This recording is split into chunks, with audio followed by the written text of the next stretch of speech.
విచిత్రమైన బోధ స్టార్ట్ అయింది. తెలుగు రాష్ట్రాల్లో బైబిల్ని క్వశ్చన్ చేసేవారు ఎక్కువైపోయారు కనుక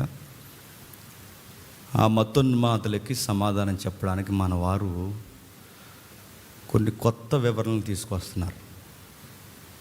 ఆ కొత్త వివరణలో ఒక వివరణ ఏంటంటే, సమరయ స్త్రీకి ఉన్న 5 భర్తలు కాదు, వారి ఏరే దేవుళ్ళు అంటే 5 దేవుళ్ళు, ఆ దేవుళ్ళని భర్తలుగా పోల్చారు, ఇప్పుడు ఇంకో కొత్త దేవుడిని ఆరాధిస్తుంది అని కొత్త వివరణలు చెబుతున్నారు. ఇప్పుడు నేను ఒక క్వశ్చన్ అడుగుతున్నాను, చెప్పండి. ఒకవేళ నిజంగానే దేవుళ్ళని భర్తలుగా పోలిస్తే వెళ్ళి నీ భర్తను తీసుకురా అంటే వెళ్ళి ఆ కైలాసానికి వెళ్ళి నీ భర్తను తీసుకురానా? అదే దాని అర్థం. ఎలా ఉన్నది అలా చదివితే బెటర్ అండి. ఎదుటోడు ఏదో అన్నాడని అనుకూలమైన వివరణలు ఇవ్వాల్సిన అవసరం లేదు. మీకు వివరణ చెప్తాను. మొన్న మధ్య ఇంకా సందర్భం వచ్చింది కాబట్టి చెప్తున్నాను. నేను ఎప్పుడు వీళ్ళ పేర్లు ఎత్తకూడదు, ఎందుకంటే వాళ్ళ పేర్లు ఎత్తితే మనం వాళ్ళని హైలైట్ చేసిన వాళ్ళం అవుతాం. ఆ మధ్యకాలంలో నేను ఢిల్లీలో ఈ సందర్భం వచ్చినప్పుడు ఎథెన్స్ సందర్భాన్ని మనం మాట్లాడుతున్నాం. ఈ ఎథెన్స్ సందర్భాన్ని మాట్లాడుతూ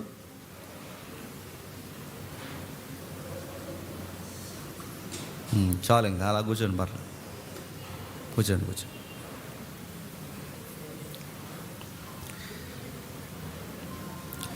ఈ ఎథెన్స్ సందర్భం మాట్లాడుతూ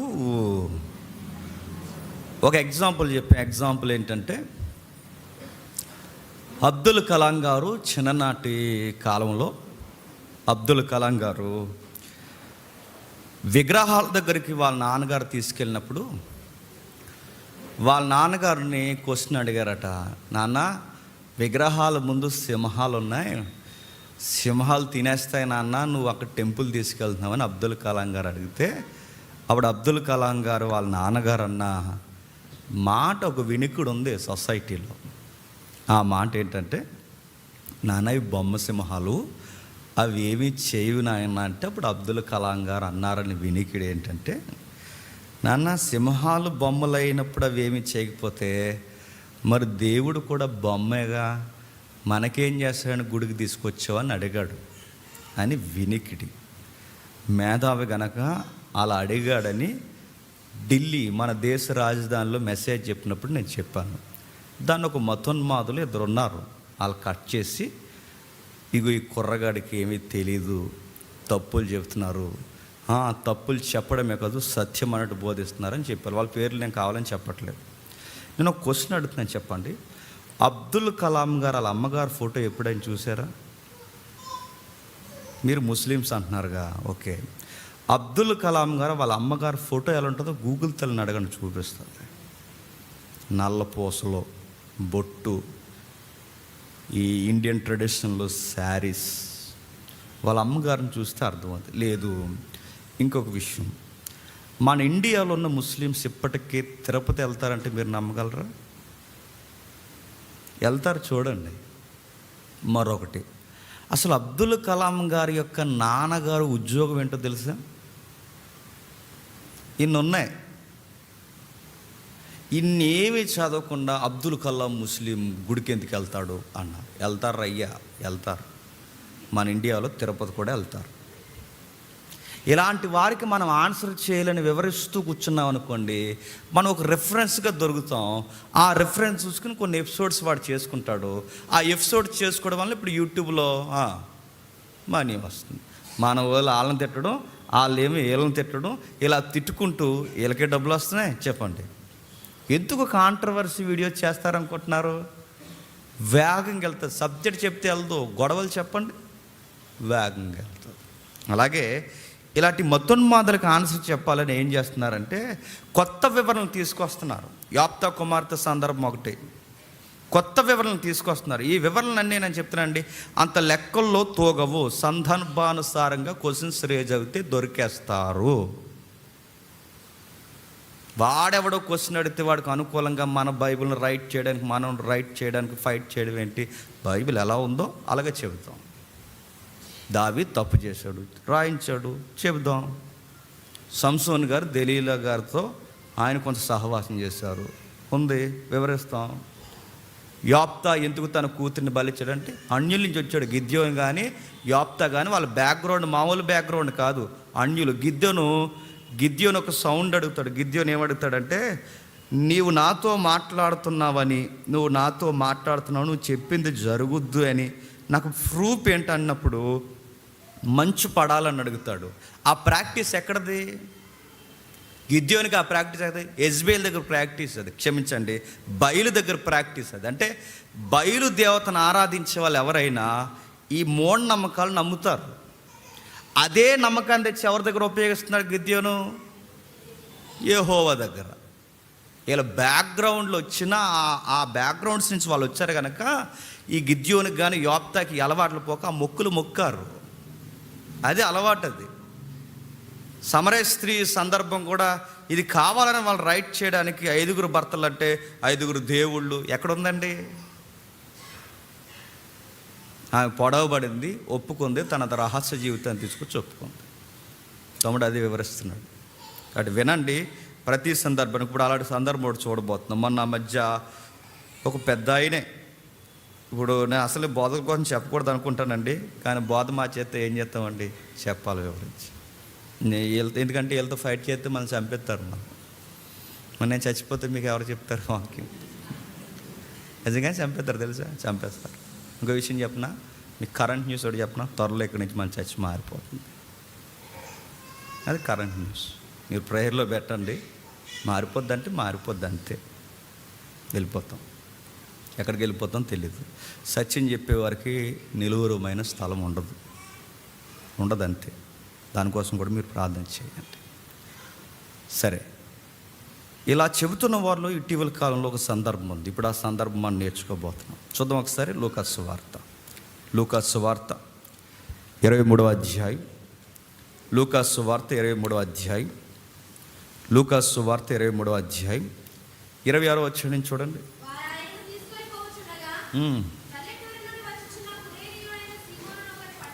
పల్లెటూరు నుండి వచ్చుచున్న కురేనీయుడైన ఒక సీమోను అని ఒకరిని పట్టుకొని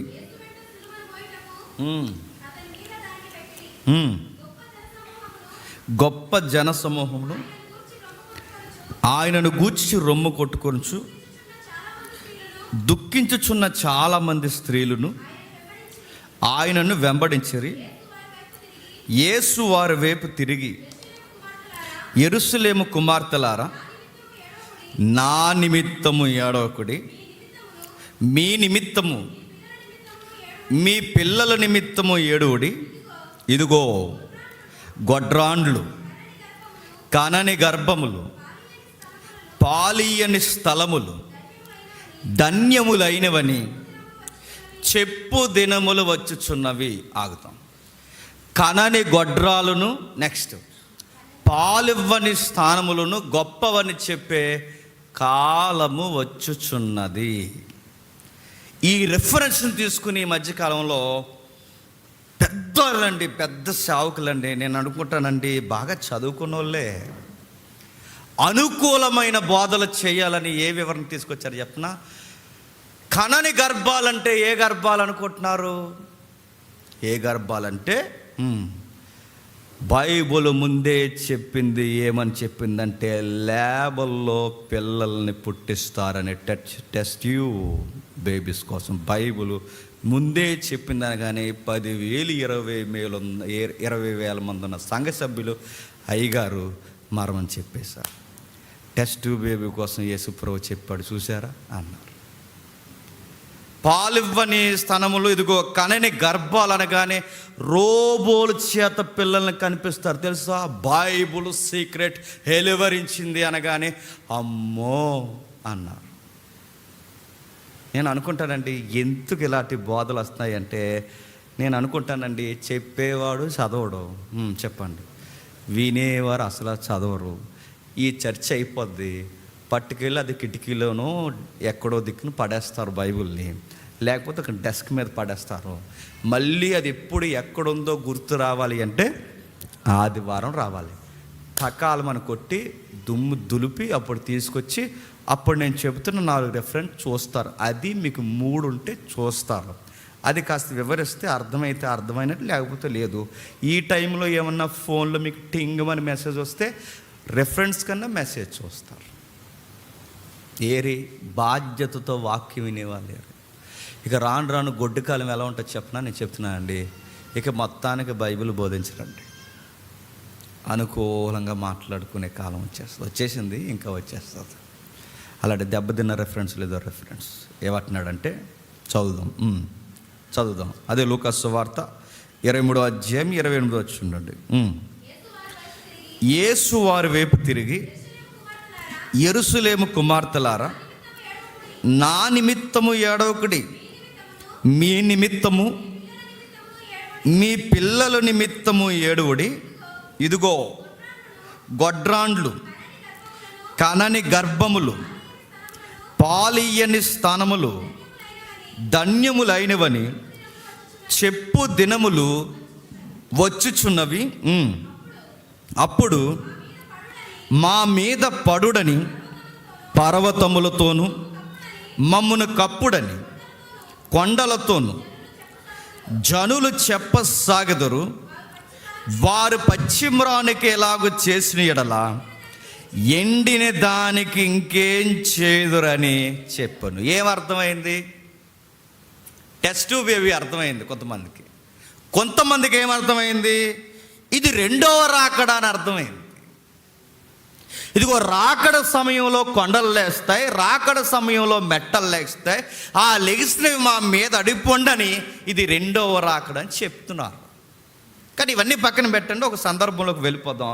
మీరు ఎప్పుడైనా బైబిల్ చదువుతున్నప్పుడు ఈ లైన్స్ మర్చిపోకండి. ఏ లైన్స్ అంటే, రాస్తున్న ఆయన ఎవరైతే ఉన్నారో రాస్తున్న ఆయనకి ఒక టైం ఉంటుంది, అదొక టైం.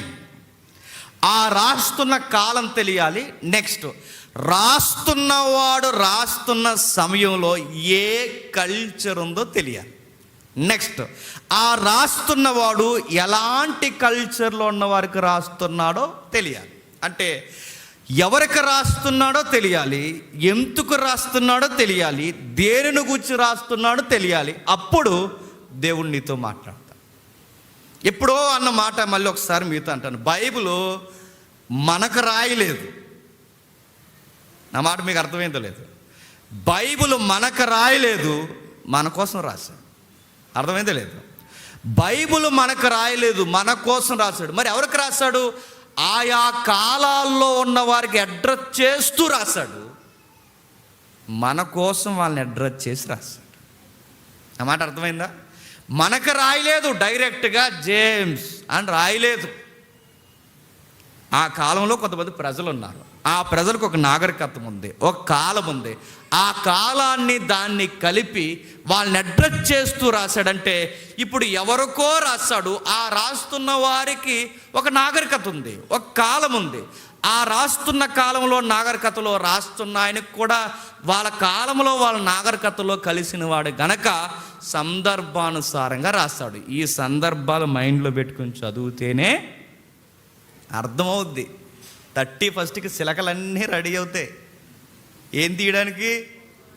చిలకలు కార్డులు తీయడానికి రెడీ అవుతాయి. 31కి చిలకలన్నీ రెడీ అవుతాయి. ఏదో కార్డు తీస్తే చిలక, ఈ చిలక్కి కార్డులో ఏముంది ఎలా అర్థం వచ్చి చెప్పండి. సందర్భం లేకపోతే చిలక జ్యోతిష్యం అని మళ్ళీ చెప్తున్నాను, చిలక్కే తెలియదు. నా మాట అర్థమవుతుందా? అందుకే సందర్భం ఏది గుడ్డిగా వినొద్దండి. నేను చెప్పేది కూడా గుడ్డిగా మీరు వినొద్దు. బెరయా సంఘస్థులు వదిలే ప్రతి వారం జేమ్స్ తెలుసు కాబట్టి చెప్పేస్తున్నాను కదా, జేమ్స్ చెప్పేది ఎంతవరకు రైట్, అది మీకు రైట్ అనిపిస్తే, సత్యం తూగితే వెంబడించండి ఈ సంఘాన్ని. లేదు అనిపించిందా క్వశ్చన్ చేయండి. ఆన్సర్ సరిగ్గా రాలేదా, సత్యం ఇంకో దగ్గర బోధిస్తున్నారంటే జడ్జాగా వెళ్ళిపోండి. ఎందుకంటే మీకు అకౌంట్ చెప్పాల్సిన బాధ్యత మాకు. నెక్స్ట్ చూద్దాం. ఈ సందర్భం అర్థం కావాలంటే 2000 సంవత్సరాలు వెనక్కి వెళ్ళాలి. ఎందుకు ఈ సందర్భం ఇప్పుడు తీసుకున్నారంటే, ఇప్పుడు ఒకటి స్టార్ట్ అయింది మనకి. ఏంటి? లెంట్. లెంట్ మీద చాలా బిగ్ సబ్జెక్ట్ ఉందండి. వీలైతే నేను ఈ వారాలు ఇది అయ్యేంత లోపు నేను చెప్పే ప్రయత్నం చేస్తాను. ఈ లెంట్ సందర్భంలో ప్రారంభ సబ్జెక్ట్ మనకి ఫాలో అవ్వండి, చాలా పెద్ద విషయాలు మనకు తెలుస్తాయి. యేసుక్రీస్తు వారి కాలానికి వెళుతున్నాం. సందర్భం ఏం జరుగుతుందంటే, గొల్గొతా కొండ దగ్గరికి, అంటే కపాల స్థలం దగ్గరికి యేసు ప్రభు వారిని సుమారు 100 కేజీల పచ్చిమ్రాను మీదేసేసి, సుమారు 100 కేజీల పచ్చిమ్రాను ఆయన మీదేసి, అప్పటికే పిలాతు ప్యాలెస్ ముందు కొరడాతో కొట్టేసి గోనె బట్ట తొడిగేసి, ఆ తొడిగేసిన గోనె పట్ట మీద పచ్చి గాయాల మీద పచ్చిమ్రాను మీదేసి సుమారు 5 కిలోమీటర్లు, అంటే పిలాతు ప్యాలెస్ దగ్గర నుంచి కపాల స్థలానికి సుమారు జాగ్రఫికల్గా 5 కిలోమీటర్లు ఉంటుంది కొండ చుట్టూ. ఈ 5 కిలోమీటర్లు ఈ మెట్ట ప్రాంతం ఎక్కిపోతున్నప్పుడు, ఈ 100 కేజీల పచ్చిమ్రాను మోసుకుంటూ వెళ్ళిపోతున్నప్పుడు, అంత భయంకరమైన ఒత్తిడిలో చుట్టూ జనాలందరూ వచ్చి రొమ్ములు కొట్టుకుని ఏడుస్తున్నారట. యేసుప్రభు చూసి, అయ్యో మెస్సయ్యని సిలివేసేస్తున్నారు అని, అయ్యో మాకు అన్నం పెట్టిన వాడిని చంపేస్తున్నారు, మమ్మల్ని స్వస్థపరిచిన వాడిని చంపేస్తున్నారు, మాకు చూపునిచ్చిన వాడిని చంపేస్తున్నారు, మా కుష్టి పోగొట్టిన వాడిని చంపేస్తున్నారు, మా పిల్లల్ని బతికించిన వాడిని చంపేస్తున్నారు, రొమ్ము కొట్టుకుని ఏడుస్తున్నారు. అలా ఏడుస్తున్న టైంలో అన్నాడు, ఆ పదం చదవండి, ఏమంటున్నాడు? యెరూషలేము కుమార్తెలారా. చదివేము కాబట్టి యెరూషలేము కుమార్తెలు అని తెలుసు మనకి, చదవకపోతే ఏమని చెప్తాను చెప్పండి? అమ్మలారా అన్న. ఏమన్నామండి? కృష్ణ, సూపర్ స్టార్ కృష్ణ గారు ఏమన్నారండి జీసస్ మూవీలో? అమ్మలారా అన్నారు. పాత ఇంకా మూవీస్ ఉన్నాయి, కరుణామయుల్లో ఏమన్నారండి? అమ్మలారా అన్నారు. చాలా ప్రసంగాల్లో ఏమన్నారండి? అమ్మలారా అన్నారు. అడుగుతున్నాను, అమ్మలారా అని ఉంది అక్కడ? అమ్మలారంటే ఏమైపోయిందండి? తప్పే ఉందంటే ఆ అమ్మలార పదం చాలు మొత్తం గాలికి ఎగిరిపోవడానికి. అమ్మలారంటే ఏమైందంటే, అమ్మలారా కాదు, యెరూషలేము కుమార్తె. అంటే పర్టికులర్గా ఈ సందర్భం దేనికి ముడిపడి ఉందంటే చెప్పండి, యెరూషలేముకు ముడిపడి ఉంది. ఇది మీకు ఈ ఒక్క పదం చాలు మొత్తం సందర్భం మాయమైపోవడానికి. అమ్మలారంటే ఏమంటే గౌరవించొద్దని అంటలేదు. అమ్మలారన్న సందర్భం ఇక్కడ తగిలించామో, అమ్మ అని తగిలించామో, యెరూషలేము కుమార్తె అనే పదం పక్కన పెట్టామో, అస్సలు అర్థాన్ని కోల్పోతాం. అందుకే వెళదాం 2000 సంవత్సరాల క్రితం. ఏం జరుగుతుంది 2000 సంవత్సరాల క్రితం? సరిగ్గా 2000 సంవత్సరాల క్రితం క్రీస్తు బ్రతుకున్న కాలంలో మొదటి శతాబ్దంలో సిఈ అంటారు ఈ కాలాన్ని. ఎందుకంటే అప్పటి కాలం యేసు ప్రభు కాలం మీద ఎవడదీయలేదుగా. ఈ మొదటి శతాబ్దంలో ఒక భయంకరమైన కాలం నడుస్తుంది. అకాల మరణాలు సంభవిస్తున్నాయి. అకాల మరణాలు అంటే కాలానికి ముందే చచ్చిపోవడం, బారెడు కాలమున్న ముందే చనిపోవడం. అకాల మరణాలు ఎక్కువైపోయాయి. ఎలాంటి వారు చనిపోతున్నారంటే, చిన్న పిల్లలు చచ్చిపోతున్నారు, వయసులో ఉన్నవారు చనిపోతున్నారు, నెక్స్ట్ మధ్య వయస్కులు చనిపోతున్నారు, ఒకరి తర్వాత ఒకరు చనిపోతున్నారు, గుంపులు చనిపోతున్నారు. యెరూషలేము ఇజ్రాయెల్ టౌన్ మొదలుకొని అంత ఏ గోల ఎక్కువ వినబడుతుందంటే చెప్పండి, ప్రతి ఇంట్లో సావుగాలు వినబడుతుంది. చచ్చిపోతున్నారు జనాలు. ఎందుకు చనిపోతున్నారు? కారణాలు ఉన్నాయి. వ్యాధుల వలన చనిపోతున్నారు, బాధల వలన చనిపోతున్నారు, ఒకరిని ఒకరు అప్పగించుకుని చనిపోతున్నారు, గోపురాలు పడి చనిపోతున్నారు. మీకు సందర్భం, మీకు బైబిల్ చదివే అలవాటు ఉంటే నేను కొన్ని కోట్ చేస్తాను, మీరు గమనించండి. యాయీరు కుమార్తె వయసు ఎంతండి? 12 సంవత్సరాలు. 12 సంవత్సరాల పిల్ల చచ్చిపోవడం ఏంటండి? 12 సంవత్సరాల అమ్మాయి చనిపోయింది. లూకా సువార్త 7వ అధ్యాయం మీరు చదవండి. ఒక యవ్వనస్తుడు చనిపోతాడు, అంటే మంచి వయసులో చనిపోతున్నారు. ఇంకా లాజరు చనిపోయాడు, వయసులో ఉన్న కుర్రాడే లాజరు చనిపోయాడు. ఇంకా మధ్య వయస్కులు చనిపోయారు. ఇంకా మీరు చూడండి, 1 కాదు 2 కాదు, ఎవరో కూర్చుని మాట్లాడుకుని ఆ గోపురం దగ్గర టీమ్గా నిలబడి మాట్లాడుతారంట. ఆ గోపురం పడిపోయి చచ్చిపోయారు. గోపురాలు పడి చనిపోతున్నారు, చిన్న పిల్లలు చనిపోతున్నారు, యవ్వనస్తులు చనిపోతున్నారు, మధ్య వయస్కులు చనిపోతున్నారు. ఇంకా ఉన్న సావులు సరిపోలేదని గవర్నమెంటు చాలామంది యూదుల్ని నేర ప్రవృత్తి కలిగి ఉన్నారని వాళ్ళని అరెస్ట్ చేసి, వాళ్ళని అరెస్ట్ చేయడమే కాదు, వాళ్ళకి మరణదండన విధించి ఆకాశానికి భూమికి మధ్య సిలువే చంపేస్తున్నారు. ఏదో ఖైదీలు ఎక్కువైపోయారు, జైల్లో ఖాళీ లేదన్నట్టు రోజుకు ముగ్గురిని చంపేస్తున్నారు. రోజుకు ముగ్గురిని, అటే పొక్కరిని ఇటే పొక్కరిని, మధ్యలో ప్రభువునేసి, ప్రభు కూడా ఖైదీయే వాళ్ళ దృష్టిలో. ప్రభుని కూడా అంటే రోజుకి ముగ్గురు ఖైదీలను చంపేసంత ఎమర్జెన్సీ ఎందుకు వచ్చింది, ఎందుకు వచ్చిందో తెలియదు, కానీ చావులు మాత్రం ఎక్కువైపోయాయి. ఇంకా ఏం జరుగుతుందంటే ఇన్ఫార్మర్స్ ఎక్కువైపోయారు. యూదుల్నే పట్టించుకునే దరిద్రులు ఎక్కువైపోయారు. ఎలా ఎక్కువైపోయారంటే, ఇప్పుడు యేసుక్రీస్తు వారిని అప్పగించింది ఎవరండి? ఇస్కరియోతు యోధాయే యేసుక్రీస్తు వారిని అప్పగించేశాడు. అప్పగించేసిన తర్వాత వీళ్ళకి ఏమైనా సుఖం ఉందా? ఇదో ఏడ్చిందిగా లోపల గిల్ట్, ఈ మనస్సాక్షి గిల్ట్ ఫీలింగ్ స్టార్ట్ చేస్తుంది.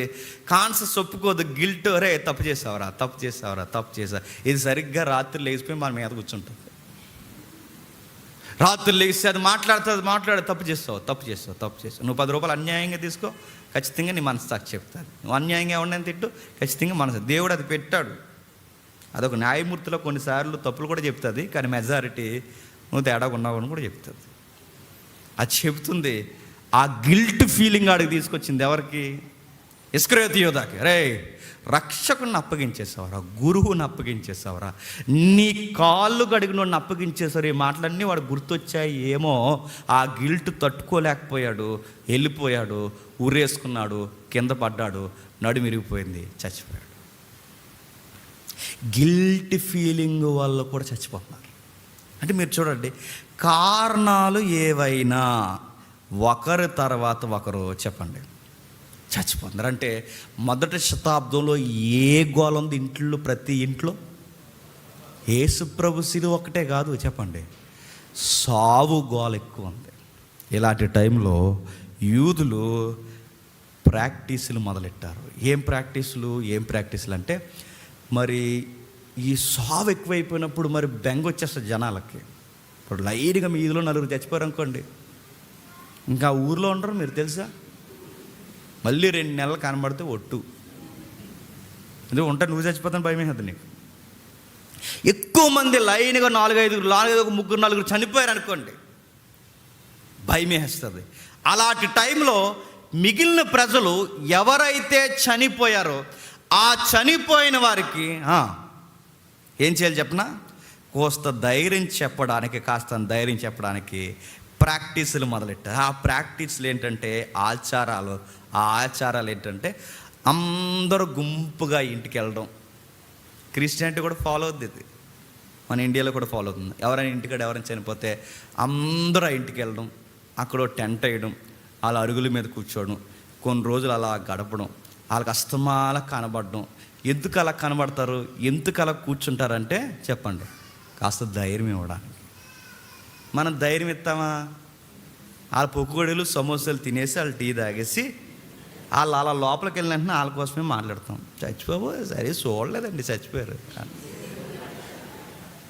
ఇలాంటి పేర్లు పెట్టుకుంటూ వచ్చేస్తాం. వాదార్పు ఇవ్వడం కూడా రాదు. ప్రాక్టీస్ అయితే మొదలెట్టాం, కానీ వాదార్పు ఇవ్వడం కూడా మనకు సరే మొత్తం మీద వెళుతున్నాం.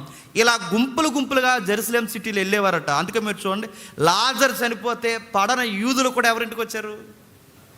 మార్త మరలి ఇంటికి వచ్చారు. అంటే ఇది ఒక ప్రాక్టీస్, ఆచారం మొదలెట్టారు. ఇంటికి వెళ్ళాలి. ఇదిగో ఎవరైనా మనలో చనిపోతే మనం వెళ్ళి కాస్త 4 రోజులు వాళ్ళ ఇంటి దగ్గర కూర్చోవాలి, కాస్త ధైర్యం ఇవ్వాలి వాళ్ళకి. ఇది మొదలెట్టారు. ఇంకా ఏం మొదలెట్టారు? యాయీరు కుమార్తె చనిపోయింది. చనిపోతే యాయీరు కుమార్తె చనిపోయినప్పుడు మరో ప్రాక్టీస్ మొదలెట్టారు. ఏం మొదలెట్టారు ఒకసారి చూడండి. మత్తయి సువార్త 9వ అధ్యాయం 23వ వచనం. మత్తయి సువార్త 9వ అధ్యాయం 23వ వచనం.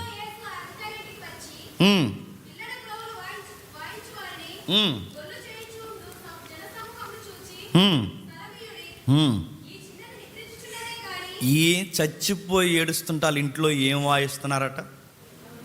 పిల్లన గ్రోవులు వాయిస్తున్నారు. పిల్లన గ్రోవులు. మీరు ఈ కల్చర్ మీకు వీలైతే యూదుల కల్చర్ అని ఇంతంత పుస్తకాలు ఉంటాయండి. మీకు చదివి ఒప్పుకుంటే ఇంతంత పుస్తకాలు. మీరు ఏం కొనుక్కోకపోయినా మీకు బైబిల్ బోధించాలంటే ఆ పుస్తకాలు కొనుక్కోండి.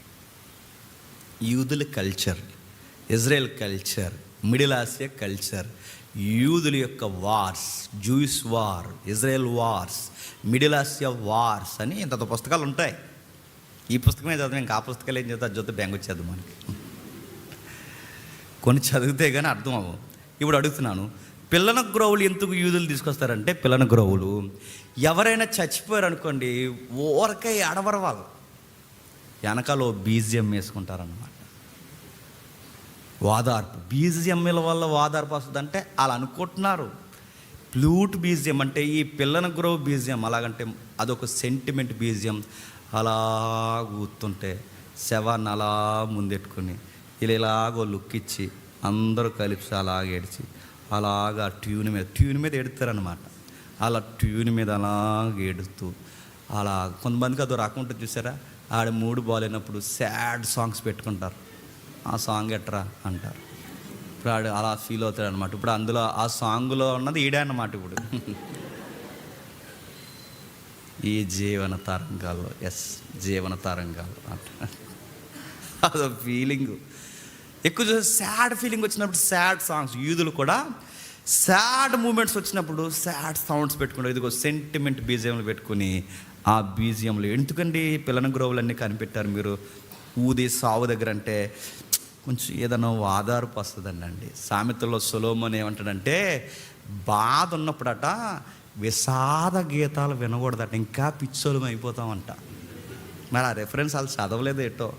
బాధ ఉన్నప్పుడు ఇంకా విషాద గీతాలు అంటే ఏమవుద్ది, లైఫ్ వేస్ట్రా, అదేస్ట్రా, ఇదేస్ట్రా అని ఆ పాటలు అలా పాడుతున్నారు అనుకోండి, వేస్ట్ అని ట్రైన్ ముందు వెళ్ళిపోతాం. ఇంకా అలాగంతే, ఇంకా ఏ లారీ ముందు హైవే కింద అలా వెళ్ళిపోయచ్చా, వేస్ట్ ఈ లైఫ్ ఎందుకు ఇంకా ఈరోజు చస్తే రేపు రెండు చంపిండు అనిపోతాం. అందుకే సాడ్ మూమెంట్స్లోకి వెళ్ళకూడదు. సాడ్ మూమెంట్ ఉన్నప్పుడు బెస్ట్గా ఒకటి చెప్తాడు యేసుక్రీస్తు, ముందుకెళ్ళకూడదు. అయితే ఇది ఒకటి కనిపెట్టారట. నెక్స్ట్ ఇంకేముందంటే, అకాల మరణాలంటే ఒక మనిషిని చూసేసరికి అంచనా వేసి పరిస్థితులను బట్టి ఈ మనిషి ఎలాగ చనిపోతాడని ముందే ఆ మనిషికి సంబంధించిన శ్మశానాలు అడ్వాన్స్గా బుక్ చేసుకునేవారట. నా మాట మీకు అర్థమవుతుంది? అరిమతయి యోసేపు అడ్వాన్స్ సమాధి ఉందా లేదా? ఇంకా విషయం ఏంటి చెప్తున్నా, ఈ మనిషి చనిపోతాడని ముందే ఎరిగిన వారు యేసుప్రభు వారికి అత్తర తెచ్చారు. అత్తర ఎవరు పోస్తున్నారు? మరి తెలుసు పూసిందో తెలియక పూసిందో, సబ్జెక్ట్ అర్థమైందో అర్థం లేదు తెలియదు, కానీ అత్తర్లో సహజంగా ఎవరికి పోస్తారంటే చెప్పండి, ఆ రోజుల్లో ఇక చనిపోతాడన్న వ్యక్తులకు అత్తర పోస్తారు. ఇంకా ఒకవేళ ముందే పూయడానికి కుదరలేదనుకోండి, 3వ రోజు లేపి మరీ పోస్తారు. శవాన్ని లేపేసి బయటికి తీసి మళ్ళీ ఆడికి అత్తరకిత్తర కొట్టి రెస్ట్లోకి వెళ్ళిపోయి ఇంక లెక్కో అని మళ్ళీ కప్పెడతారు. ఎవరిని? ఇవన్నీ మన క్రిస్టియన్స్ కూడా ఫాలో అవుతారు తెలుసు. ఇలాగే ఎవరో ఏటని అడగండి, చూద్దామని వెళ్ళారు 3వ రోజు, చూశారు బాడీని, ఎవ్వరు చూడకుండా పరిగెట్టుకు వచ్చేసారు. ఏమవుద్ది? యూదుల బాడీ అంటే కాస్త వాళ్ళు అవి ఇవి వాడతారు కాబట్టి కొంచెం కొలాప్స్ అవ్వకుండా ఉంటాయి. నువ్వు యూదుల్లా ఫీల్ అయ్యి బాడీని చూస్తే ఏమవుద్ది? నీ బాడీకి మోషన్స్ అవుతాయి. ఏమనుకోవటం, మనం 12 గంటలు దాటితేనే మన ఆకారం మారిపోద్ది. అలాంటి 3 రోజులు దాటితే అదో రకమైన దేవతముఖం అయిపోద్ది లోపల శవానికి. చూడకండి, అలా పిచ్చి పనులు చేయకండి. శవాల జోలికి అదో బ్యాక్టీరియా ఎక్కువ ఉంటుంది. నెక్స్ట్ 3వ రోజు కూడా లేపి ఈ సుగంధ ద్రవ్యాలు పోస్తారు. ఆ అలవాట్లు వాళ్ళకు ఉన్నాయి కనుకే యేసుప్రభు వారికి కూడా ఎన్నో రోజు సుగంధ ద్రవ్యాలు పూయడానికి వచ్చారు.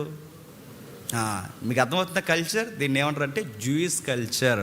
ఫస్ట్ సెంచరీలో ఏం జరుగుతుందంటే, చావు గోల ఆకాశంలో గెద్ద తిరిగినట్టు మరణ గోస అలా తిరుగుతుంది. రకరకాల కారణాలు వాళ్ళు చచ్చిపోతున్నారు. ఈ కారణాల్లో వాదార్పుల కొరకు గుంపులుగా వెళుతున్నారు, వాదార్పులు ఇస్తున్నారు, పిల్లన గ్రోవులు వాయిస్తున్నారు, అత్తర్లు సిద్ధం చేసుకుంటున్నారు, ఇవన్నీ చేస్తున్నారు. ఈ అలవాట్లే క్రిస్టియానిటీ నుంచి వచ్చి. ఇప్పుడు అడుగుతున్నాను, మన అలవాట్లన్నీ యూదుల అలవాట్లే ఇంచుమించు. ఇప్పుడు నేను బైబిల్ చదువుతున్నానా? మీ దగ్గర బైబిల్ ఉందా? నేను చదివే ముందు ఒకరు చదువుతున్నారుగా, ఎక్కడిది అలవాటు? సమాజ మందిరంలో ఉంటుంది. ఆ మాట మీకు అర్థమైందా? వాళ్ళు చదవాలి, చదివింది నిలబడినోడు వివరించాలి. Jewish culture. మీ దగ్గర ఒక బైబిల్ టెక్స్ట్ చూసి మాత్రమే మాట్లాడాలి బోధన. ఈ కల్చర్ ఎక్కడిది? అదిగో ఆయన లేఖనము తెరిచి ఆయన దాన్ని ఏంటంటారు, గ్రంథపు చుట్ట ఇప్పి, గ్రంథ చుట్ట అంటే ఆ రోజుల్లో బైబిల్, గ్రంథపు చుట్ట విప్పి వారికి ఇలాగూ బోధించిన. చుట్టిప్పడం అంటే బైబిల్ ఇప్పే బోధించిన. ఇప్పుడు ఇది ఎక్కడదే ఈ కల్చర్ అంతా? అక్కడదే. చనిపోయిన ఇంటికి వెళ్ళడం అక్కడదే, అన్నీ అక్కడవే. మిడిల్ ఆసియా కల్చర్సే ఇవన్నీ.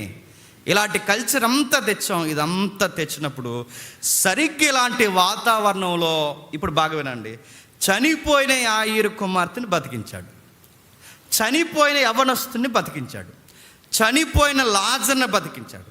అత్తరు పూయబడిన ఆయన ఏమన్నాడంటే మళ్ళీ లేస్తాను, ముందే గుర్తెరిగి చేసావని అర్థం వచ్చేలా వర్తమానం ఇచ్చాడు. ఇన్ని చెప్పిన ఆయన ఇప్పుడు ఇంత వివరణ ఇచ్చి అందరినీ బతికించినోడిని ఇప్పుడు చంపేస్తుంటే, ఆ రోజు కాస్త సావుగోల మధ్య ఇదిగో కాస్త ఉపశమనంగా బతికించేవాడు మన మధ్య ఉన్నాడన్న ధైర్యాన్నే ఇప్పుడు సిలివేసేస్తున్నారు. ఇప్పుడు పబ్లిక్కి ఎలా ఉంటుంది చెప్పండి?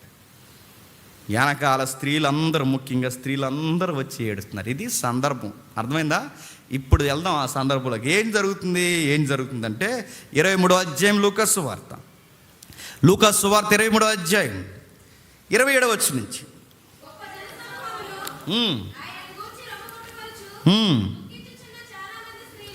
దుఃఖించుచున్న చాలా మంది స్త్రీలు ఆయనను వెంబడించిరి.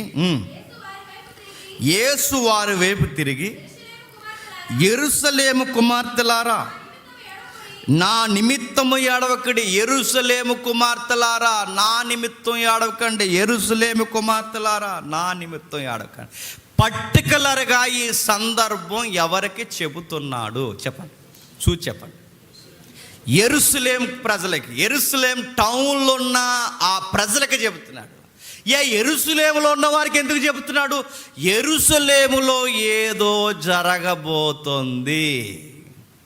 మీరు సిలువ మరణాన్ని చూసి బెంబేలు ఎత్తిపోతున్నారు, కానీ ఈ విపత్తును చూసే మీరు ఎంత రొమ్ము కొట్టుకుంటున్నారే.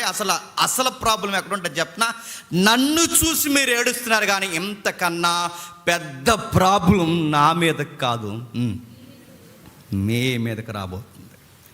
నా మీదకి కాదు, మీ మీదకి రాబోతుంది. ఏమి రాబోతుంది అంటే క్రీస్తు శకం 70, బాగా వినాలి, క్రీస్తు శకం 70 టైటస్ లేదా క్రీస్తు శకం 70లో ఈ నీరో పరిపాలన లేదా రోమీల పరిపాలన అధికారులు ఏం చేస్తున్నారంటే ఒక భయంకరమైన అగ్ని పుట్టించారు యెరూషలేములో. ఏం చేశారంటే రాజకీయ రంగులు, కొత్త రంగులు పులుముకుంది. చూస్తున్నారా ఏం జరిగింది? క్రీస్తు శకం 70 అంటే మీరు చూడండి, యెరూషలేమును గూర్చి యేసు ప్రభు వారు చెప్పిన ప్రవచనం 70లో నెరవేరుతుంది. ఇది టెస్ట్ ట్యూబ్ బేబీల కోసం, రోబోల కోసం చెప్పింది కాదు. మళ్ళీ మీకు దండం పెట్టి చెప్తున్నాను, అలాంటివి నమ్మొద్దు. ప్రతి దానికి సందర్భం ఉంది. వాళ్ళు ఎందుకు చెబుతారో తెలీదు, మరి కావాలని చెబుతున్నారో తెలియక చెబుతున్నారో, ట్రెండింగ్ బాగుంటుందని చెప్తున్నారు, ఎందుకు చెబుతున్నారో తెలీదు. సందర్భం అయితే అది కాదు. సందర్భం మళ్ళీ నేను చెబుతున్నాను, క్రీస్తు శకం 70లో యెరూషలేములో ఒకటి జరగబోతుంది. ఏం జరగబోతుంది అంటే కాస్త వినండి. ఏం జరగబోతుంది?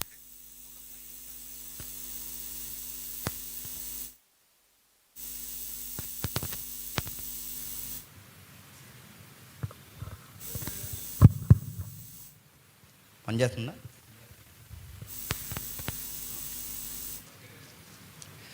చూద్దాం ఒకసారి. ఒక భయంకరమైన రాజు వచ్చాడు క్రీస్తు శకం 70లో. ఏం జరిగింది? టైటస్, ముఖ్యంగా మీరియల్ అయితే ఇంటికి వెళ్ళిన తర్వాత ఇవన్నీ ఓపెన్ చేయండి. ఒరే అబద్ధం రా జేమ్స్, నువ్వు చెప్పినట్టు చరిత్రలు లేదురా అని అప్పుడు వచ్చి గలా పట్టుకోండి. బైబిల్ తప్పు చెప్తేనే మళ్ళీ చెప్తున్నాను, ఒప్పుకోకండి. మీరు ఏదైనా ఒప్పుకోండి దయచేసి. సత్యము తప్పు చెప్పినప్పుడు ఒప్పుకోవద్దు. మీరు రివైవల్లా మీరు తీసుకోవాల్సిందే. మీ నుంచే విప్లవం ప్రారంభం అవ్వాలి. అడగాలి ఏం జరుగుతుందంటే కొంచెం చరిత్ర చెప్తారు. ఏం జరుగుతుందంటే యూదుల్ని ఎవరు పరిపాలిస్తున్నారండి? రోమీలు పరిపాలిస్తున్నారు. రోమీలు దేని మీద కన్నేశారంటే యెరూషలేం మీద కన్నేశారు. యెరూషలేం మీద వేరే కన్నేశారు కనుక ఈ యెరూషలేముని నూతన వైభవంలోకి తీసుకురావాలనుకున్నారు. నూతన వైభవంలోకి తీసుకురావాలని ఒక తిక్కల చక్రవర్తి ఉన్నాడు. వాడు ఏం చేశాడంటే యెరూషలేములో కొత్త కట్టడం. ప్రతి రాజుకుండే దరిద్రపు లక్షణాలు ఏంటంటే వాడు మార్కుండిపోయేలా ఏదో కట్టడం కడతారు. ఎప్పటికీ మీరు గమనించండి, ఎవరని ఏటని నన్ను అడగండి. ఏ ఒకటి కడతారు మీరు చూడండి, పెద్దవే ఎత్తుగా ఏటని అడగండి కడతారు. అది నెబుకద్నెజరే కాదు, అది నిమ్రోదు దగ్గర నుంచి ఆ దరిద్రపు లక్షణాలు ఉన్నాయి. ఏదో ఒకటి పేరు సంపాదించుకోవడానికి, నిలబడిపోవడానికి, వాళ్ళ గురించి తరతరాలు మాట్లాడుకోవడానికి నిమ్రోదు దగ్గర నుంచి ఏదో ఒకటి కడతారు. ఈ కట్టడాలు కట్టే అలవాటు రోమీలకు కూడా ఎక్కువ ఉంది. ఈ తిక్కల చక్రవర్తి గడు వీడు ఏం చేస్తాడంటే, టైటస్ అన్నవాడు ఏం చేస్తాడంటే, కొత్త కట్టడాలు కట్టాలంటే సెంటిమెంట్ కట్టడాలు ఎక్కువ ఉన్నాయి. ఎక్కడ? యెరూషలేములో. సెంటిమెంట్ కట్టడాలు ఏమున్నాయండి? ముఖ్యంగా సొలొమోను మందిరం పునాదులు ఉన్నాయి. అదొక సెంటిమెంట్. ఈ రోజుకి మీరు చూడండి, 21వ శతాబ్దంలో సొలొమోను మందిరం కొరకు ఈరోజు ప్రపంచ యుద్ధానికి నాంది పలుకుతున్నారంటే వాళ్ళకి ఎంత సెంటిమెంట్ మీకు అర్థం. వాళ్ళు గాజాని ఇప్పటికే జల్లెడ పడుతున్నారుగా, దాని జోలికి వస్తే ఊరుకోరు. అది రోమీలైనా ఊరుకోరు.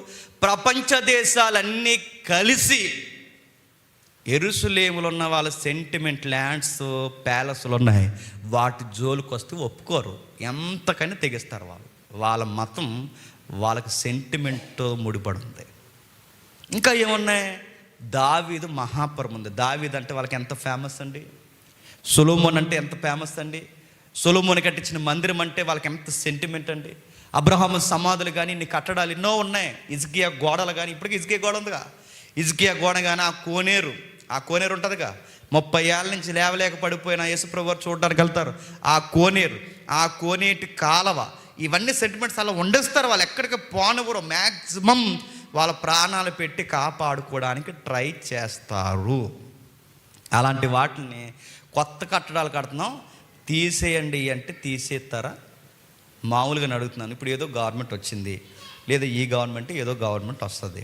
వచ్చిన తర్వాత మన ఊరు వచ్చి మీ ఇల్లులన్నీ తీసేసి ఇక్కడ వేరే కట్టడాలు కడదాం అనుకుంటున్నాం అని మీ ఊరు వచ్చి మీ లోకల్ ఎమ్మెల్యే గారు అంటే మీరు ఏం చేస్తారు?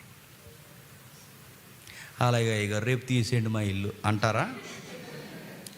ఇంకోసారి మా ఊరు వచ్చాను, నువ్వు ఎమ్మెల్యేవైనా ఖబర్దార్, మా పితరులు ఇచ్చిన ల్యాండ్స్ ఇవి, కష్టపడి కట్టుకుని ఇల్లులు ఇవి, ఆల్టర్నేటివ్ లేకుండా ల్యాండ్స్ ఆక్యుపై చేస్తే ఏం చేస్తారు? సామాన్యులు గుడిసుల్లో ఉన్న వాళ్ళైనా అధికారుల మీదకే చెప్పండి, మాబులా తిరగబడిపోతుంది. మాబ్ ఫామ్ అవుద్ది, తిరగబడతారు, రాస్తారు, ఒకరు జరిగిపోతాయి. ఇది ఈరోజే కాదు, ఆ రోజు ఉంది. అందుకే వీళ్ళు వెళ్ళిపోమంటే వెళ్ళరు, కొత్త కట్టడాలు కడతామంటే ఒప్పుకోరు. మరేం చేయాలి? వీడి తిక్కలోడు ఏం చేశాడంటే, అందరు నిద్రపోయిన తర్వాత యెరూషలేముకి నిప్పు పెట్టించేశాడు. నిప్పు పెట్టించి ఆడు ఆ రథాల మీద తిరుగుతూ ఎవ్వరు లేని టైంలో నిప్పు పట్టించి మొత్తం అంతా తగలడిపోయి చాలామంది యూదులు, రోమీలు కూడా కొందరు చనిపోతే, ఇలా చనిపోయినప్పుడు ఎవరు చేశాడు ఈ పని ఎవరు చేశారు అన్నప్పుడు ఆ నేరం ఎవరి మీద గింటేశారో తెలుసా? క్రైస్తవులు చేశారు. యేసుని వెంబడించిన వారు చేశారు. వాళ్ళు కొత్త మతాన్ని ప్రారంభించారు. వీళ్ళు ట్యాక్స్ కట్టొద్దంటారు, కొత్త రాజు అంటాడు. ఇవే కదా యేసుప్రభు మీద పెట్టిన కారణాలు. పన్ను కట్టొద్దు అంటున్నాడు, రాజుగా ఫీల్ అవుతున్నారు, జనాలను పోగేస్తున్నారు. ఇలాంటి కేసులేక యేసుప్రభు మీద పెట్టారు. అలాంటి వీళ్ళు కొనసాగిస్తున్నారు. వాళ్ళే ఈ టౌన్ తగలెట్టేశారని ఒక నింద, సీసీ కెమెరాలు లేవుగా, ఒక నింద ఎవరి మీద వేశారు? క్రైస్తవుల మీద వేశారు. ఎప్పుడైతే ఈ నింద క్రైస్తవుల మీద వేశారో, క్రైస్తవుల్ని, యేసుప్రభుని వెంబడించిన వారిని చంపడం మొదలెట్టారు. క్రైస్తవులనే కాదు, యేసుప్రభుని ముఖ్యంగా వెంబడించిన వారిని చంపడం. ఎలా చంపారంటే, గర్భిణీ స్త్రీలు మానాల్లో కత్తులు పెట్టి పైనుంచి కిందకి చేరి బిడ్డను బయటికి లాగి చంపేశారు. రాళ్ళకేసి కొట్టేశారు, రంపాలతో కోసేశారు. గొర్రె చర్మాలు, మేక చర్మాల్లో వాళ్ళని కలిపి కుట్టేశారంటే, చర్మాలు అంటే పచ్చి చర్మాల్లో మనుషుల్ని పెట్టేసి కుట్టేశారనుకునే చర్మం అనుకున్న లక్షణం ఏంటండి? ఎండ కాసే కొలది టైట్ అయిపోతుంది. ఆ పచ్చి చర్మాల్లో క్రైస్తవుని పెట్టి కుట్టేసి ఎండలో పడేస్తే ఆ చర్మం అలా బిగిసిపోయి టైట్ అయిపోతుంది. అది బంతిలా, ఒక బంతిలా తయారైతే ఆ బంతిని పట్టుకెళ్ళి సింహాలు ఎలుగుబెంట్ల ముందు అడేస్తే ఏదో కొత్తది వచ్చిందన్న పీక్ తింటుంటే ఆ చర్మాన్ని కొరికినప్పుడు లోపల ఉన్న మనిషి రక్తం బయటకు వచ్చేసరికి రెచ్చిపోయి మృగాలు తినేసేవి క్రైస్తవం. మైనువులో ముంచేశారు, స్తంభాల కట్టి వెలిగించేశారు, మైనువులో ముంచేశారు, ఇదిగో చెట్ల కట్టి వెలిగించేశారు, చంపేశారు. క్రీస్తు శకం 70లో టైటస్ ముఖ్యంగా వాడే దీని గూర్చి ఒక యూదు చరిత్ర కాదు రాస్తా, ఇది క్షమించండి, దీని గూర్చి రాసినది ఒక సామాన్యుడు కాదు రాస్తా, జోసఫస్ అని ఒక హిస్టోరియన్ దీని గూర్చి రాశాడు. బైబిల్ అంత హిస్టారికల్ బుక్ చూడండి. ఇలా జరిగింది అనడానికి రికార్డ్ ఇచ్చాడు. ఇలా జరిగిందని జోసఫస్ రాయకి ముందే యేసు ప్రభు యెరూషలేములో ఏం జరగబోతుందో చెప్పాడు. అమ్మా యెరూషలేము కుమార్తెలారా, నా సిలువు కోసం మీరు ఇంత ఏడుస్తున్నారు, కానీ అసలు ఏడుపు ఒకటి రెడీగా ఉంది. అది యెరూషలేములో జరగబోతుంది.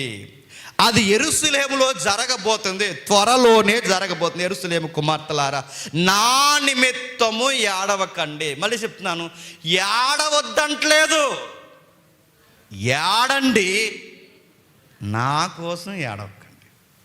మీరు ఏడవండి, నా కోసం ఏడవకండి. మరి ఎవరి కోసం ఏడవాలి? మీ నిమిత్తం, మీ పిల్లల నిమిత్తం ఏడవండి. ఎందుకంటే ఒక రోజులు రాబోతున్నాయి. ఆ రోజులు మీకు ఎలా ఉంటాయి చెప్పనా?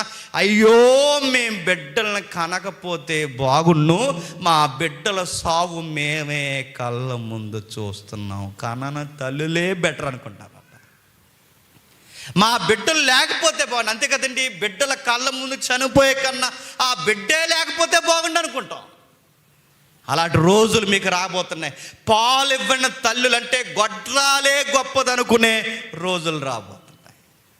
మీ పిల్లలు మీ ముందు చనిపోతారు, మీరు మీ పిల్లల ముందు చనిపోతారు. అలాంటి టైంలో పిల్లలు లేకపోతే బాగుండు అనుకుంటారు. ఆ రోజులు ఏ రోజులని ప్రభు చెప్పిన సందర్భాన్ని కోట్ చేస్తే అది క్రీస్తు శకం 70లో జరిగిన యెరూషలేము అయిపోతుంది. అందుకే పర్టికులర్గా ఆయన మాట్లాడి చెప్పిన అమ్మలారా కాదు, చెప్పండి, యెరూషలేము కుమార్తెలారా, నా నిమిత్తం ఏడకండి. ఆ రోజు మీరు ఏం కోరుకుంటారంటే, అప్పుడు మా మీద పడుడని పర్వతములతోనూ, మమ్మును కప్పుడని కొండలతోనూ జనులు చెప్పసాగెదరు. ఆ రోజు మీకు ఏది తీగుంటే చెప్పినా, ఈ మంటల్లో సగం కాలి సగం కాలకుండా మీ పిల్లలు మీరు చచ్చిపోయే కన్నా, ఆ చావు ఎటుపోవాలో మీకు తెలియని పరిస్థితుల్లో మృగాలు, సింహాలు, ఎలుగుబంట్లు, చివరికి మనుషులే మిమ్మల్ని మైనువులో కత్తుల చేత కాల్చి పొడి చేసి చంపేస్తుంటే, ఈ చావు కన్నా మీకు ఏమనిపిస్తుంది అంటే, కొండల్లారా మా మీద అడుపుండి, ఇదే మాకు తీగు ఉంది. మెట్టల్లారా మమ్మల్ని కప్పేయండి, మమ్మల్ని దాయండి. పర్వతాల్లారా మాకు తోడుండండి. కొండల్లారా మమ్మల్ని కాయండి, మమ్మల్ని ఏదోలాగా మమ్మల్ని రక్షించండి అని కొండలకి మెట్టల కంటే ప్రకృతి చెప్పుకునే పరిస్థితి మీకు ఎందుకు వచ్చిందంటే, గవర్నమెంట్ కానీ మీ అధికారులు కానీ ఎవ్వడు మీ గోడు విన్నాడు. ఎందుకంటే గవర్నమెంటే మీకు శత్రువు. ఎవ్వడు మీ గోడు విండు. ఆ టైంలో మీరు ఏమనుకుంటారంటే, బిడ్డల్ని కనకపోతే బాగున్నాం, గొడ్రాలే గొప్పదనుకునే రోజు. అంతేగాని టెస్ట్ బేబీ కోసం చెప్పేది కాదు. మళ్ళీ నేను చెప్తున్నాను, నా మాట అర్థమైందా? ల్యాబ్లో పిల్లల కోసం కాదు చెప్పేది.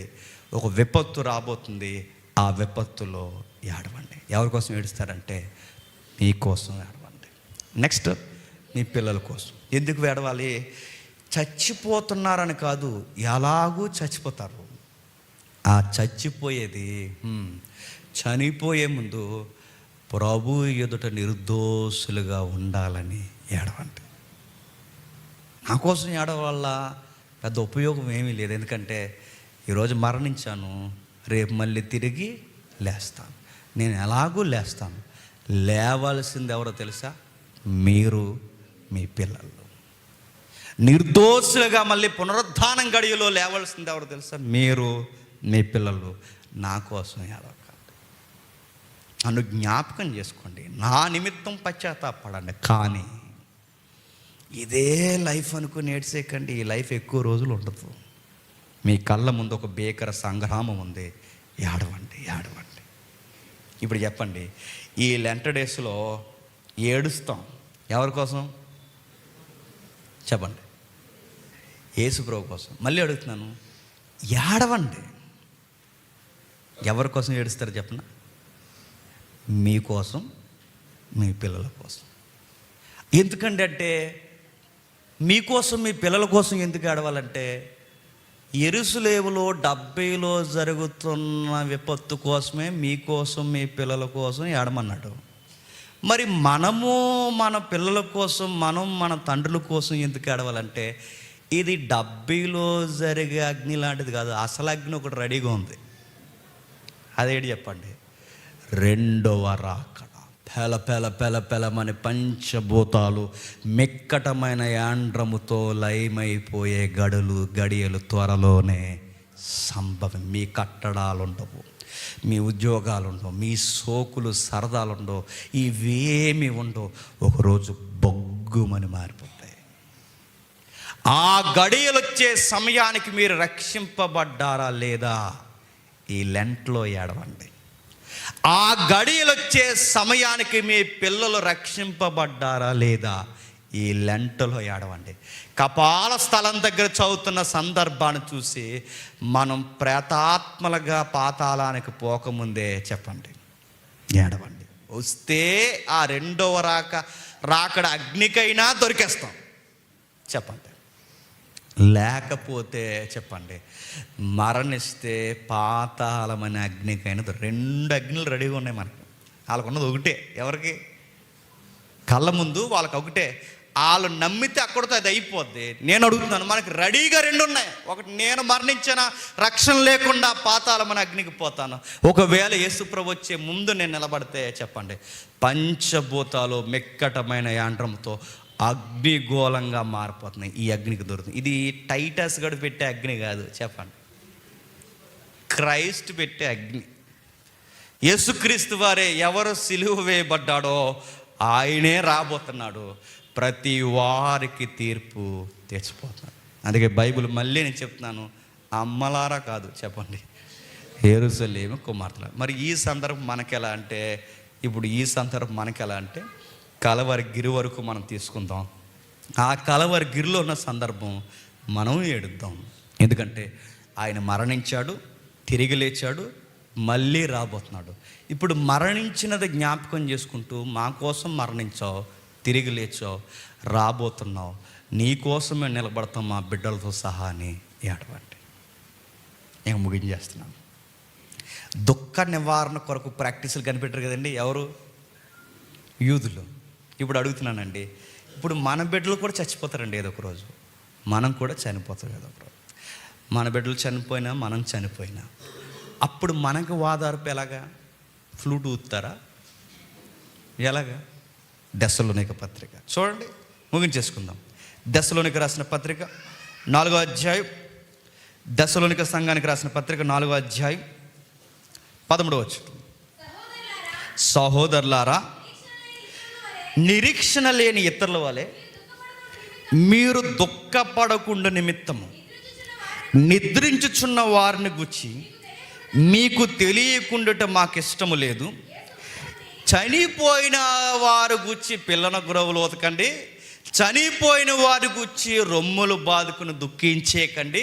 ఇక చనిపోయిన వారిని బాగా వినండి, మీరు వెళ్ళి కూర్చోవడమో లేకపోతే మీరు వెనకాల మరణించడమో తప్ప ఇంకా చేసేది ఏమీ లేదు. వెళ్ళిపోయిన వారి గురించి మీరు అంత టెన్షన్ అయిపోకండి. అయితే ఒక మర్మం మీకు చెప్పాలనుకుంటున్నాను.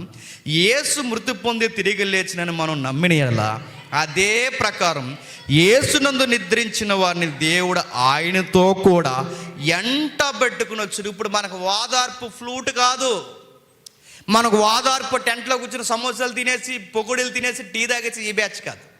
ఇలా మనకేం వాదార్పు ఎవరు?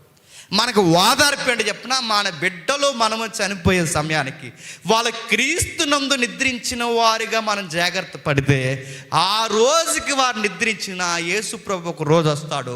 వచ్చేవాడు ఒక్కడే రాడు, ఆ వచ్చేవాడు కూడా మన ప్రియులను కూడా ఎంటబెట్టుకొని వస్తాడు. ఇది మన వాదార్పు. నా మాట అర్థమైందా? అంటే పౌలు గారు ఏం చెప్తున్నారంటే, పెద్ద టెన్షన్ అయిపోకండి. యేసు ప్రభు నందు నిద్రించిన మన ప్రియులను యేసు ప్రభు కూడా ఎంట పెట్టుకుని వస్తాడు. ఇది ధైర్యంతో వాదార్పు పొందండి.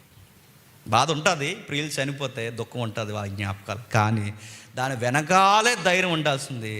మళ్ళీ ఒకరోజు మా పితరుల్ని, మా ప్రియులను చూస్తాం.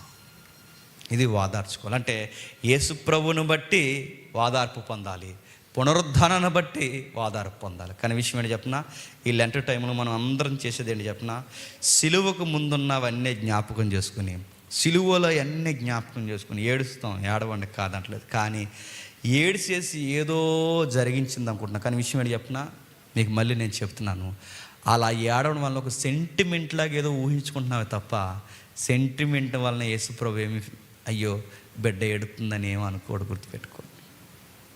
పాపం నాకు మేగిలేస్తున్నారని ఏడుతుంది బిడ్డ, బాధపడగానే ఏమనడు. గుర్తుపెట్టుకో. నీకు ఈ మాటలు నచ్చకపోవచ్చు, కానీ తప్పదు ఇది. మరి ఎప్పుడు బాధపడదండి, ప్రవ్వా నా కోసమే సిలువ వేయబడ్డావు, నా కోసమే వేసారిపోయావు, నా కోసమే మరణించావు, ఏడవండి. నీకోసం నేను మారుతాను, నా బిడ్డలను మార్చుకుంటాను, ఏడవండి. దేవుడు సంతోషిస్తాడు. ఇప్పుడు చెప్పండి, సందర్భానుసారంగా వాక్యాలు చదవకపోతే తప్పులు దొల్లుతాయి. సందర్భంలోకి వెళ్ళకుండా ఎవడో గాలోడు ఏదో అడిగాడని వాడికి జవాబులు చెబుతూ కూర్చుంటే ఒకరోజు మనం ఒకరికి జవాబు చెప్పాలి. ఎవరికి? సత్యవాక్యమును సరిగ్గా విభజించలేదు కనుక మిస్టర్ జేమ్స్ బలా అండు 4 బాధేంటి అంటాడు. అంటే జాగ్రత్త, తెలిస్తే చెబుదాం, తెలియకపోతే సైలెంట్ ఉందాం, ప్రార్థన చేసుకుందాం. ప్రేమగల తండ్రి, కృపగల దేవ, విలువైన సంగతులు బోధించినందుకు, మాతో మాట్లాడినందుకు మీకు స్తుతులు, స్తోత్రములు. మీ దయా కిరీటం తండ్రి మా మీద ఉంచుతండి. బాలురమైన మా ద్వారా విలువైన సంగతులు అందిస్తున్నందుకు మీకు స్తుతులు, స్తోత్రం.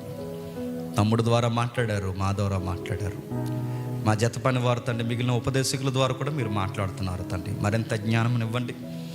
ఏ కొసాన ఎప్పుడు తండ్రి మీ వాక్యాన్ని మేము తప్పు మాట్లాడకుండా మాకు జాగ్రత్త తెలియచేయండి.